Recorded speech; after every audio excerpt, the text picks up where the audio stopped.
E hoje nós vamos meditar, meus irmãos, em cima de um texto que é bem conhecido. Está em Mateus capítulo 14, mas essa história também se encontra em outros evangelhos, a saber, o evangelho de Marcos e o evangelho de João. É uma história bem famosa e para que faça sentido, nós precisamos percorrer todo o capítulo. Como é um capítulo muito grande, nós vamos fazer um voo panorâmico até chegar no verso de número 22, que é o núcleo da meditação da nossa noite. Falaremos sobre o episódio em que o Senhor Jesus Cristo, nosso Salvador, anda sobre as águas de um jeito que ninguém imaginou que seria possível. E para que a gente entenda o texto, peço que você acompanhe, pelo menos com uma passada de olho, o que acontece em Mateus 14, se nós abrirmos a partir do verso 1. Mateus 14 é um dos capítulos mais dinâmicos deste evangelho, porque neste capítulo o Senhor Jesus vai ser acometido por uma série de intempéries, e o Senhor Jesus vai ter que lidar com situações muito difíceis. A partir do verso 1, você saberá, se você fizer a leitura atenta, que Herodes, aquele que era o governo, o poder político da época, Herodes decidiu matar um primo de Jesus, e não qualquer primo, João Batista. Em Mateus 14, verso 1, nós vamos encontrar a cena onde João Batista está preso, e João Batista é alvo de uma trama que envolve uma das mulheres do rei, e João Batista termina com a sua cabeça em cima de uma bandeja de prata. Este é o início de Mateus 14. E essa notícia chega a Jesus Cristo. E Jesus Cristo é parente de João Batista. Se você for lá para o Evangelho de Lucas, você vai saber que Maria era prima da mãe de João. E Jesus e João Batista cresceram, sim, convivendo na mesma família. Como é que este capítulo começa? Jesus perdeu um primo. E a gente sabe que Jesus não fica impassivo diante da morte. Por exemplo, lá no Evangelho de João, quando um amigo de Jesus morre, Lázaro, Jesus tem lágrimas nos olhos. Jesus perdeu um parente. Não acho que os olhos de Cristo estavam secos diante de uma notícia dessas. Assim começa Mateus 14. E aí, Jesus vai pegar a sua comitiva de 12 homens muito complicados, os 12 discípulos.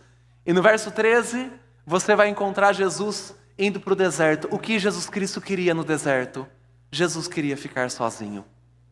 Depois de receber a notícia de que um parente seu estava com a cabeça sobre uma bandeja de prata, Jesus Cristo vai ao deserto com a sua comitiva. A ideia parece ser um tempo de solitude.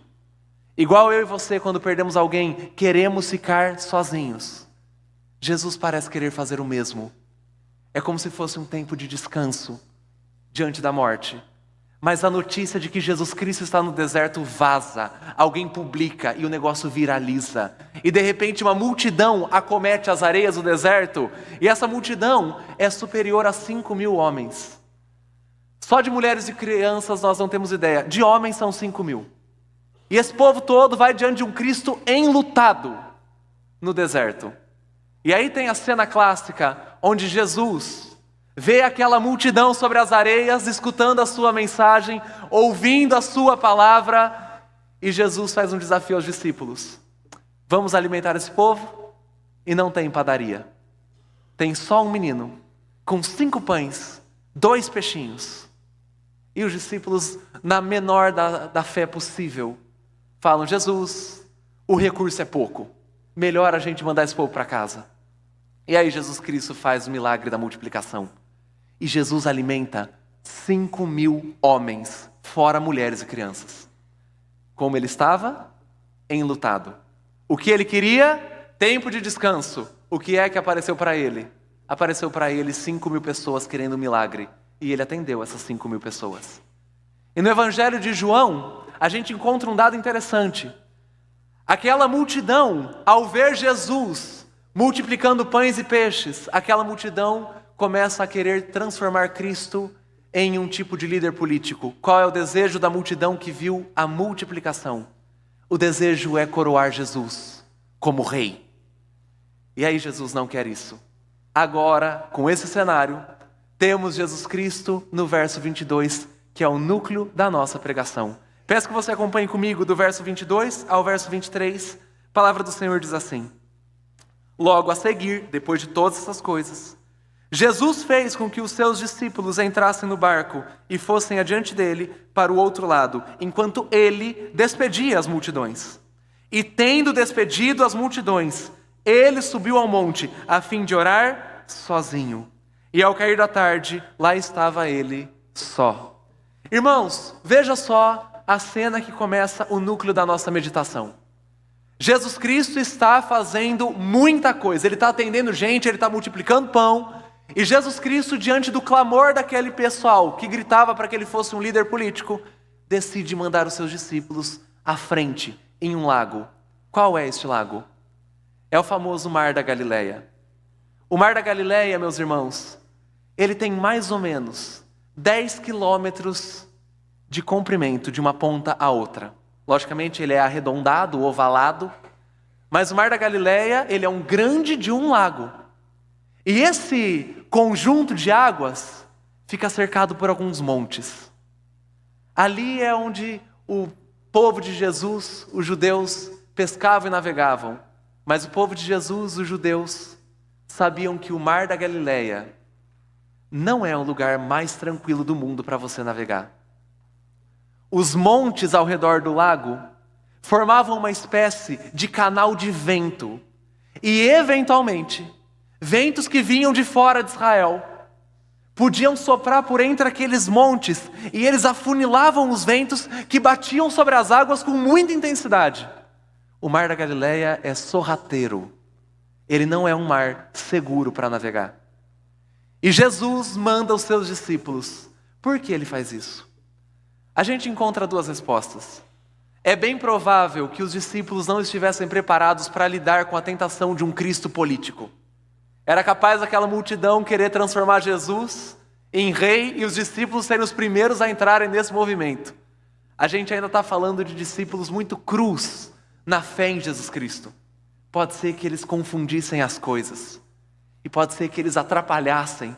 E que o clamor da multidão fizesse com que os discípulos se perdessem entre o Messias espiritual e o Messias político, que era algo que eles queriam tanto. Então Jesus, para resguardar os seus discípulos dessa tentação, Jesus manda eles à frente. E também porque ele queria ficar sozinho. Como é que estava o coração de Jesus?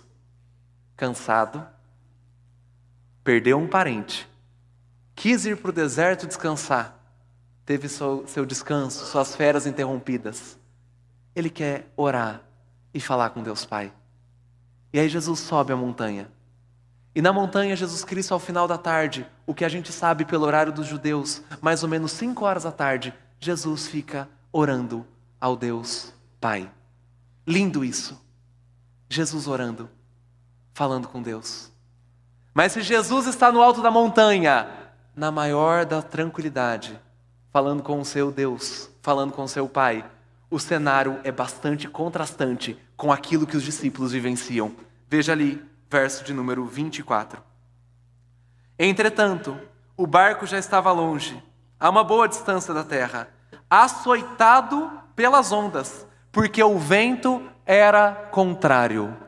Irmãos, a gente sabe pelo evangelho de Marcos e de João, que esse barco estava no meio do lago. E no meio do lago uma tempestade chega. Lembra dos ventos que sopravam sobre o Mar da Galileia, vindo dos montes? Aqueles ventos sopraram. E o barquinho está lá, exatamente a 5 quilômetros de distância da margem. Você pode ver isso nos outros relatos. Em Mateus a gente não tem a distância, mas em Marcos e João essa distância é colocada. O barco está a 5 quilômetros de distância. E aí tem uma palavrinha no texto bíblico que chama atenção. O barco está no meio do lago sendo açoitado pelas ondas. Esse açoite, meus irmãos, essa palavra é a mesma que é usada para cenários de tortura, na época que os romanos castigavam pessoas. É exatamente a mesma palavra. O que está acontecendo com esse barquinho com 11 homens bem complicados? Esse barquinho está sendo chicoteado pelo Mar da Galileia. E estamos falando de marinheiros experientes.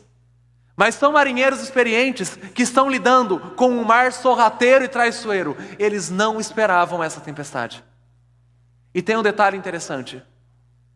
Esses 12 homens já tinham passado por uma tempestade em um barco. A diferença é que Jesus Cristo estava dormindo naquela ocasião. Jesus estava no barco com eles. Agora Jesus não está no barco.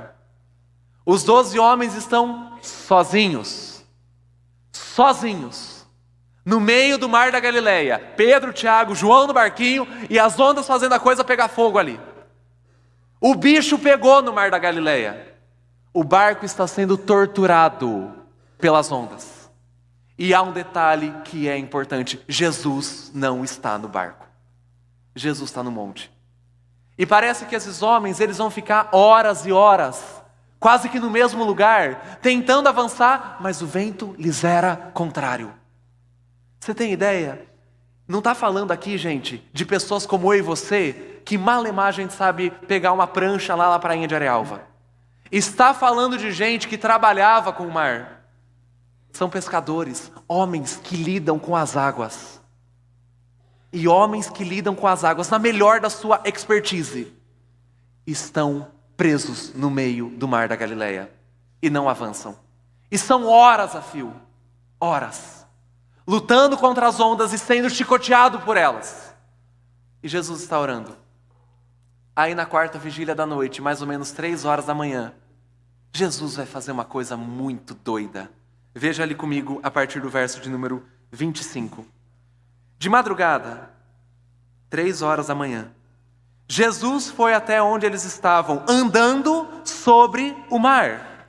Os discípulos, porém, vendo andar sobre o mar, ficaram apavorados e disseram: é um fantasma! E tomados de medo, eles gritaram. Vocês têm ideia do que é isso, meus irmãos? Estamos falando de homens adultos, gritando no meio de um barco. E eu consigo imaginar o coração deles. Eles estão há horas lutando contra aquele mundaréu de água. Estão um tempão ali brigando com as ondas. Imagine, o vento lhes era contrário. Então eles estão indo para essa direção. E o vento está contra eles. Aonde estão os olhos dos discípulos? Estão olhando para frente. Mas Jesus estava lá atrás. Jesus está vindo de lá de trás. 4 quilômetros que Jesus Cristo anda. Depois do quê? Depois de ter recebido a notícia da morte do seu parente, depois de ter multiplicado o pão, depois de ter curado pessoas, depois de um dia inteiro de trabalho, Jesus Cristo anda 4 quilômetros em cima das águas e vem pelas costas dos discípulos. Aí imagina que você é Tomé ou que você é Pedro, você está lutando com as ondas diante de você, seu barquinho sendo açoitado e de repente você vira o olho de resgueio assim e lá atrás, no meio das ondas, tem uma silhueta humana. Você fala, agora acabou. Jesus mandou a gente para esse negócio. Tem uma tempestade vindo atrás da gente e tem a sombra de um homem que está andando sobre as águas. É um fantasma. Eu consigo entender esse grito. Por muito menos, já gritei mais. Irmãos, é assustador. Uma silhueta humana andando sobre as águas. Será que é João Batista, o fantasma dele que está sem cabeça? Quem será que é esse? Irmãos, são homens gritando. São homens gritando. E aqui seu evangelho mostra pra gente homens desesperados, adultos. E dá para entender eles, irmãos. Dá para entender. Também mostra um Cristo incansável. Foi um dia inteiro de trabalho. E ele faz um cardio de 4 quilômetros. Não numa esteira, não no ar-condicionado, no meio do mar. Jesus podia ter salvado aquele povo todo lá da montanha, porque da montanha Jesus viu aquele barquinho, Jesus enxergou. Mas ele não é esse tipo de Deus. Jesus não é o tipo de Deus que salva EAD, que salva remoto. Jesus parece querer colocar as mãos em quem ele vai salvar. E aí Jesus Cristo anda 4 quilômetros e chega, e qual é a recepção de Jesus? Gritos e desespero. Tem onda, tem barco, tem nuvem, tem raio e agora tem fantasma. Dá para entender o coração deles. A gente não espera. Você já leu esse texto várias vezes. Mas imagina para quem estava vivendo. Tudo bem multiplicar pão, isso eu consigo entender. mas nunca um homem andou tanto tempo em cima da água. E aí Jesus Cristo tem consciência não só do que está acontecendo, Jesus tem consciência do medo dos discípulos. Veja o verso de número 27. Mas Jesus imediatamente lhes disse: coragem, sou eu, não tenham medo. Então Pedro disse: se é o Senhor mesmo, mande que eu vá até aí, as águas, andando sobre as águas. E Jesus disse: venha. E Pedro, descendo do barco, andou sobre as águas e foi até Jesus. Irmãos, que bênção que é a gente poder ter comentário da língua grega sobre o texto bíblico. Sabe por quê? Na época de Jesus Cristo, os discípulos estavam acostumados a ler a Bíblia naquilo que ficou conhecido como Septuaginta, uma tradução grega, foi feita na época de Alexandre o Grande. Na Septuaginta, tem um episódio traduzido do hebraico para o grego, lá no Êxodo. Lembra do Êxodo, quando Moisés está diante da sarça ardente? E a sarça ardente tem a presença de Deus. E Moisés pergunta o nome de Deus, e a resposta é: eu sou. Na tradução grega que era usada pelos discípulos, ego eimi, eu sou. Foi isso que Yahvé, Todo-Poderoso, disse para Moisés na sarça ardente. Irmãos, essa frase é a frase mais potente sobre a declaração de quem Deus é. Eu sou. Ego eimi. E aí Jesus Cristo está andando sobre as águas. Sabe qual é a frase que Jesus Cristo diz neste sou eu para os discípulos? No original, ego eimi. Eu sou. Irmãos, na hora que essa frase é dita, não é uma escolha aleatória de palavras. Toda a memória do Antigo Testamento sobre o Deus Salvador, sobre o Deus Poderoso, sobre o Deus Onipotente, toda essa memória está colocada naquela palavra, eu sou. Jesus usa o mesmo tipo de frase. Discípulos, eu sou. E aí Jesus vai dizer para eles: não tenham medo, não tenham medo. Irmãos, o medo é uma das coisas que persegue a gente desde que Adão e Eva caíram lá no Jardim do Éden. Se os irmãos olharem a Bíblia em Gênesis capítulo 3, depois que Adão e Eva comem o fruto maldito do pecado, eles sentem dois tipos de sensação. Eles sentem vergonha, mas também eles sentem medo. E Adão e Eva fazem o quê? Se escondem. O primeiro sentimento que aparece depois que o pecado entrou na história foi medo. Isso é porque a gente rompeu todas as nossas relações com o sagrado. E aí nós temos medo. Por isso que a Bíblia tem tantas frases nesse sentido. Não tenha medo. Porque Deus, Jesus sabe que essa emoção ela percorre a gente. Jesus sabe que essa emoção não aparece só quando você está no meio do mar, diante das ondas. Às vezes você está no meio do seu mês e o seu salário acabou, você sente medo. Às vezes você está encontrando um diagnóstico no seu corpo, você sente medo. Às vezes você tem medo do futuro, ou aquela angústia da velhice. Medo é o que a gente experimenta depois do pecado. O que Jesus Cristo está dizendo aos seus discípulos? Ego eimi, eu sou, não tenham medo. E aí diante disso, Pedro, ele vai ter um lapso de coragem, acho que ele levou muito a sério. Pedro é esse personagem, irmãos. Quando Pedro está empolgado, ele está empolgado. Quando Pedro está triste, ele está triste. Ele não é assim, meio termo, banho-maria. Ele é 8 ou 80. Já que não é para ter medo, Jesus, se é o Senhor mesmo, eu vou pôr o pé para fora, deixa eu andar contigo. E aqui não é que Pedro está fazendo um teste, deixa eu ver se é Jesus Cristo mesmo, deixa eu ver se não é um fantasma. Não, Pedro ele está na construção da frase, dizendo, eu quero andar contigo, eu quero andar sobre a água. E aí Jesus vai assumir essa responsa, Pedro, pode vir. Você consegue imaginar? O que foi para Pedro pôr o pé para fora do barco? As ondas vindo, subindo em tudo que era direção, vento no rosto, raio no céu, e Pedro pondo os pés para fora do barco. Ele já tinha navegado naquele mar não sei quantas vezes, mas agora ele estava andando naquele mar conhecido de um jeito completamente diferente. Imagina a sensação dele colocando o pé para fora e sentindo embaixo dos seus pés solo firme. Era água.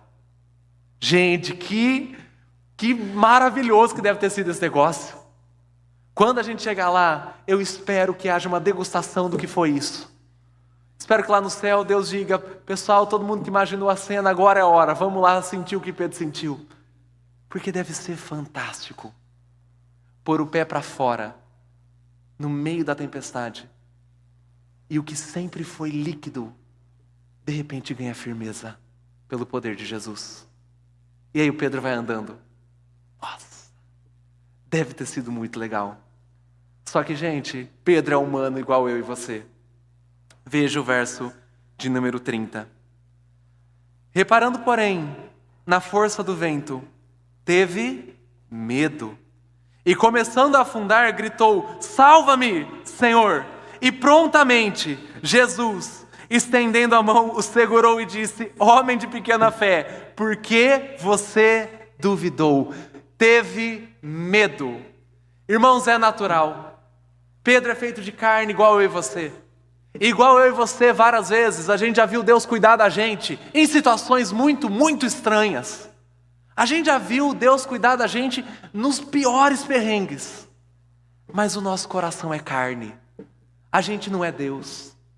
E aí o Pedro, depois de ter dado alguns passos, a gente não sabe quanto, mas depois de ter dado alguns passos, Pedro tira os olhos de Cristo e começa a perceber o cenário ao redor. Ele sente o vento no rosto, ele sente a chuva caindo, ele vê os trovões do céu, ele sente a água perturbando superficialmente e ondas chicoteando o barco. Pedro tem medo. E aí a fé de Pedro, ela começa a se mesclar. Pedro virou um ateu? Não, Pedro não virou um ateu. Porque na hora que ele começa a afundar, irmãos, e a água começa a entrar no pulmão, na hora que ele começa a sentir que o chão firme agora estava se esfarelando debaixo dos pés dele, ele sabe para quem ele grita: Senhor, salva-me. E eu consigo imaginar Pedro gritando isso com a água vindo a plenos pulmões sobre o corpo dele. E o que o texto bíblico diz? Prontamente, Jesus Cristo estende sua mão.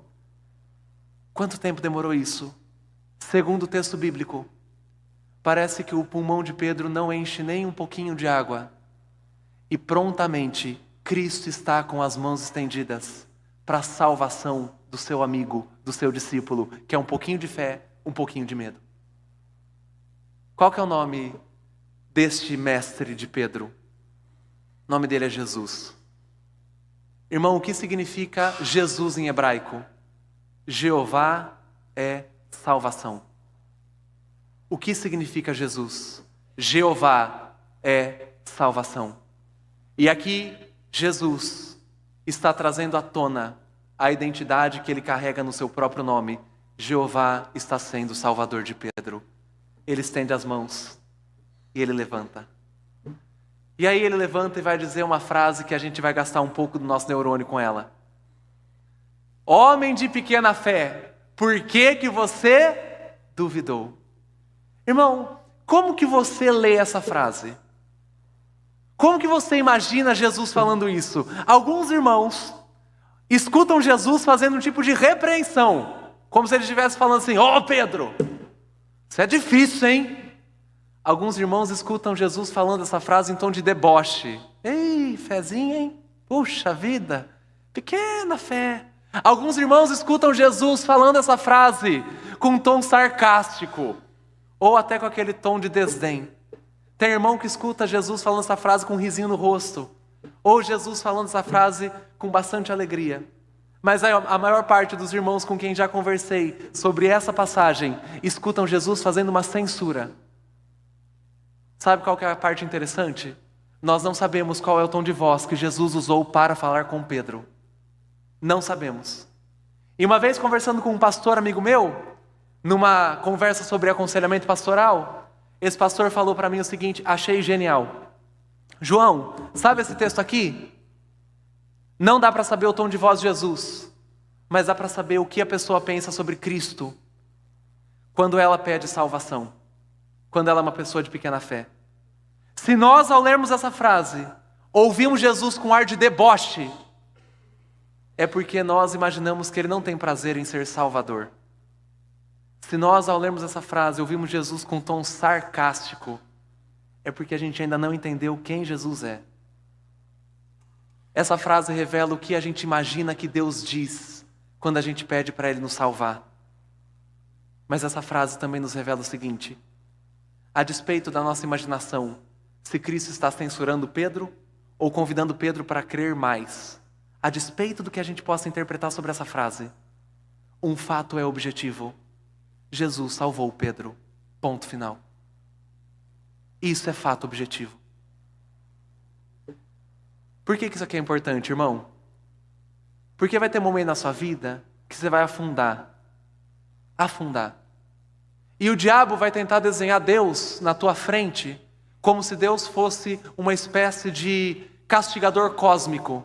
E porque você afundou, Deus vai olhar para você com olhos de desdém. Vai ter um momento na vida que você vai submergir. E o diabo vai tentar fazer Deus parecer um homem mau. Nós não sabemos o tom de voz que Deus usou para falar com Pedro, mas nós sabemos o dado objetivo. Objetivamente, Jesus foi o Salvador de Pedro. Pouco importa o tom verbal que ele tem usado nessa frase. E Jesus está puxando seu amigo para cima.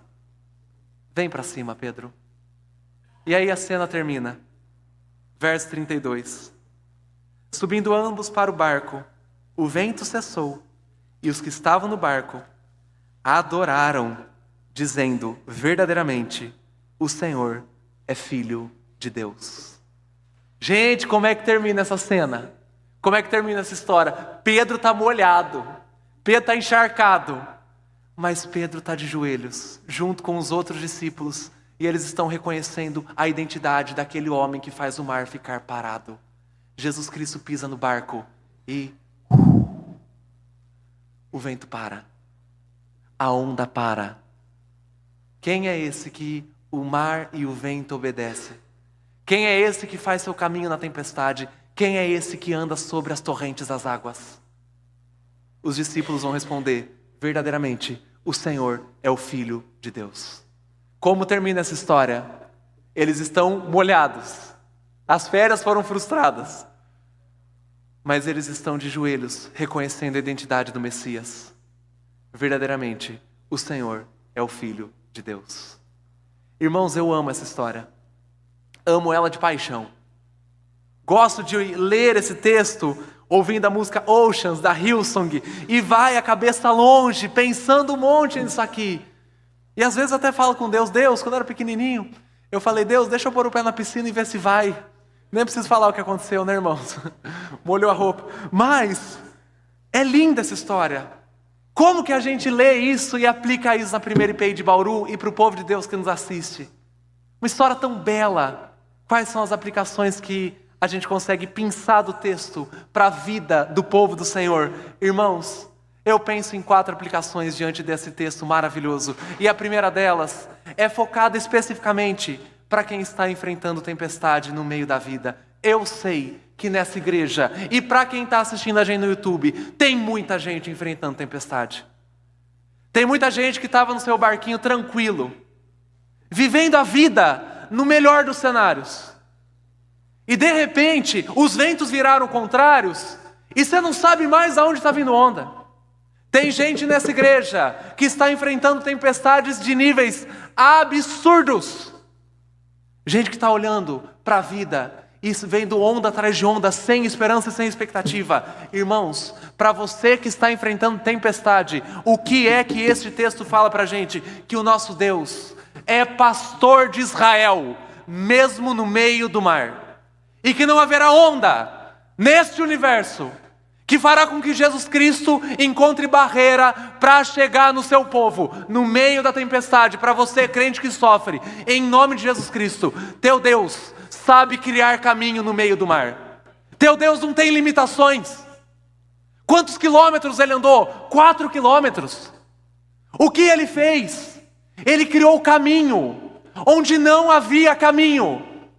E não é porque ele fez um outro barco, é porque pessoalmente, do alto do monte, ele enxergou os seus amigos e ele desceu para salvar. Isso é um micro episódio da grande narrativa de Jesus Cristo. O que é que o nosso Deus faz nas tempestades da nossa vida? Nosso Deus desce para salvar. Nosso Deus não é impassivo. Nosso Deus não é parado, irmãos. Nosso Deus não olha do céu como um programador cósmico que faz os seus dados e deixa a coisa arder. Não. Deus sabe fazer caminho no meio da tempestade. É isso que está nos profetas, é isso que está no Salmo 77, é isso que está nesse texto. No meio das ondas, o Senhor Deus viu o seu povo e ele correu naquela direção. Para você que está sofrendo muitas tempestades, em nome de Jesus Cristo. Por trás das ondas extremamente turbulentas, Jesus Cristo tem uma face sorridente. William Carey, um missionário, colocou isso de um jeito tão bonito. Olhando para a vida, num dia que ele estava muito abatido, muito perturbado, ele meditou nesse texto e ele chegou à seguinte conclusão: por trás de uma providência carrancuda, existe um Cristo sorridente, que tem prazer em salvar. Meu irmão, não sei qual é a sua tempestade, sei que existe. Diante da tua tempestade, eis o nosso Cristo, Messias. Qual é o nome dele? Jesus. Jeová é salvação. Agora, essa história também se aplica para aqueles que têm medo, a emoção mais básica do pós-queda. Para quem tem medo, o que essa história diz para a gente? O que sai da boca de Jesus Cristo? Ego eimi. Eu sou. Eu sou. Não sei qual é o medo que você tem. João, eu estou com medo do Alzheimer. João, eu estou com medo do câncer. João, eu estou com medo do pecado. João, eu estou com medo pelos meus filhos. João, estou com medo da solidão. João, estou com medo do inferno, estou com medo da morte, estou com medo da tristeza, estou com medo do burnout, estou com medo da depressão. Diante de cada um dos nossos medos, o que sai da boca de Jesus Cristo? Eu sou. Eu sou. Sabe o que é isso, meus irmãos? É o maior poder do cosmos, pondo os olhos em nós que estamos com medo, e gritando: olha para mim, olha para mim, eu sou. O que é uma onda perto daquele que faz com que o sistema solar continue em pé? O que é burnout perto daquele que faz vivo o universo? Eu sou. E aqui eu quero falar com você que tem muito medo. Meu irmão, você que tem muito medo, quando o medo bater na porta do teu coração e querer perturbar a tua vida, lembre-se dessa frase: eu sou. Teu Deus olha para você no medo da tua morte, no medo da tua angústia, e Ele continua sendo o Todo-Poderoso, Criador dos céus e da terra. Essa história também se aplica para aqueles que não só estão em tempestade, mas que estão já afogados. Agora eu não estou falando com você que está no meio de um turbilhão. Agora eu estou falando para você que perdeu totalmente a tua esperança. João, você não tem ideia do tanto de água que está me cercando. Você não tem ideia. Para você que está se afogando, em nome de Jesus, a primeira IPI de Bauru não consegue apresentar outra esperança que não seja o homem que anda sobre as águas, Jesus Cristo. Para você que está se afogando, o homem que anda sobre as águas, Jesus Cristo, prontamente tem mãos estendidas. Aliás, o homem que anda sobre as águas, Jesus Cristo, é tão pronto para deixar as suas mãos estendidas, que essa é a imagem visual que nós temos quando Ele assume o papel de nosso Salvador. Cristo morre de mãos alargadas, estendidas, para deixar visível para a gente que os seus pulsos não estão fechados, de mãos escancaradas, Ele está de braços abertos, chamando pecadores que precisam de redenção. O que nós lemos na intercessão? Não tema Jacó, não tema Israel, porque o Senhor te remiu. E quando você passar pelas ondas, elas não te submergirão, porque eu sou o seu Salvador. Se você perdeu absolutamente a esperança, você já foi em médico, você já foi em terapia, você já foi em pequeno grupo, você não sabe mais o que fazer, meu irmão, eu não sei como te ajudar, além de apresentar aquele que consegue estender mãos e tirar a gente de um lamaçal de pecado, de um mundo caído, de ondas que nos submergem. Deus olha o afogado. Deus olha o afogado. Primeira aplicação.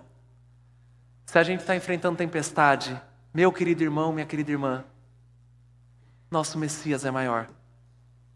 Se a gente está com medo, nosso Messias diz, eu sou. Se a gente está afogado, nosso Messias estende a mão. Agora tem uma última aplicação. E essa não é para quem está com medo, essa não é para quem está se afogando, essa é para todo mundo que é crente. Como é que termina essa história? Essa história termina com discípulos de joelho, declarando com a sua própria voz, verdadeiramente, o Senhor é o Filho de Deus. Irmão, sabe como é que vai terminar a minha história e a sua história? A gente talvez termine a nossa história molhados pelas ondas da vida. Talvez eu e você terminemos a nossa história encharcados das tribulações que Deus permitiu. Talvez eu e você terminemos a nossa trajetória com muito cansaço e desgaste. Mas eu e você, se somos crentes, tenhamos andado sobre as águas ou ficado no barquinho, eu e você que somos crentes, terminaremos a narrativa da nossa vida de joelhos, com o mar acalmado, Jesus Cristo conosco, e nós declarando verdadeiramente, o Senhor é o Filho de Deus. Verdadeiramente, o Senhor é o Messias. Verdadeiramente, bondade e misericórdia nos seguirão dia após dia, porque o Senhor é Salvador. Esse é o nome de Jesus. Meu irmão e minha irmã, para você que está afogado, angustiado, ou para você que está muito bem, em nome de Cristo, nossa história termina em um barco calmo, tranquilo, com Cristo habitando no nosso meio. O nome dele é Emanuel, Deus conosco. Ele é Jesus. Ele não pisa a cana quebrada, não apaga o pavio que fumega. Ele é Salvador, e há no sorriso de Deus prazer em salvar. A alegria dele é a nossa força, e não há porta do inferno que resista à voz do Todo-Poderoso. Deus fala, e toda a terra se curva à sua voz. Deus fala, e as ondas se acalmam. Deus falará de uma vez por toda, e todo esse planeta, todos nós, o cosmos, os diabos, os demônios, tudo estará aos pés do nosso Messias. Como termina a história? Num barco calmo, limpo, céu claro, vento soprando em brisa suave, e Cristo conosco, para a glória de Deus Pai. Como terminará a sua história e a minha história? Com adoração, com vida, com música. Irmãos, amo essa história, coisa linda. Ela é um micro episódio da nossa salvação.